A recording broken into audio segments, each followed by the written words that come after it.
Hi friends, நம்ம இந்த வீடியோவில் கொரியன் ஸ்டைல் நூடுல்ஸ் தான் பார்க்க போகிறோம். வாங்க எப்படி செய்யணும்னு பார்க்கலாம். ஃபஸ்ட்டு வந்து ஒரு பாத்திரத்தில் தண்ணி, தேவையான அளவு தண்ணி வந்து ஒரு சொம்பு தண்ணி வந்து நான் சேர்த்துருக்கேன். இது வந்து ஒரு பாக்கெட் தான் நம்ம செய்ய போகிறோம்.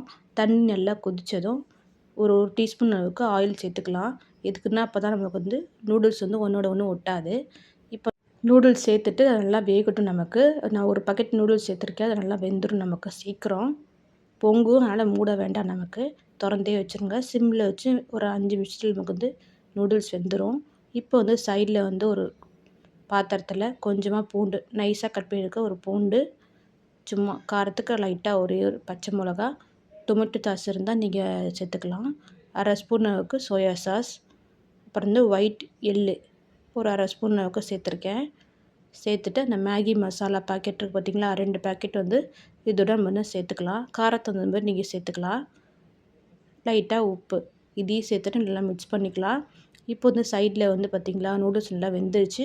ஒன்றோட ஒன்று ஒட்டலை, நல்லா தனித்தனியாக வந்திருக்கு. இப்போ வந்து நம்ம வந்து வடிகட்டிடலாம். வடிகட்டி ஒரு பிளேட்டில் வந்து ஆற வச்சிடலாம். அது ஆறட்டும். சைடில் வந்து இன்னொரு பாத்திரத்தில் வந்து ஆயில், எந்த ஆயில், சன்ஃப்ளவர் ஆயில், கோல்டு எது வேணால் நீங்கள் சேர்த்துக்கலாம். அது நல்லா சூடு பண்ணிக்கலாம். ஒரு 2 நிமிஷம் சூடு பண்ணதும் இந்த மேகி மசாலாலாம் சேர்த்துருக்கோம் பார்த்திங்களா, அதில் வந்து போட்டுட்டு நல்லா மிக்ஸ் பண்ணிக்கலாம்.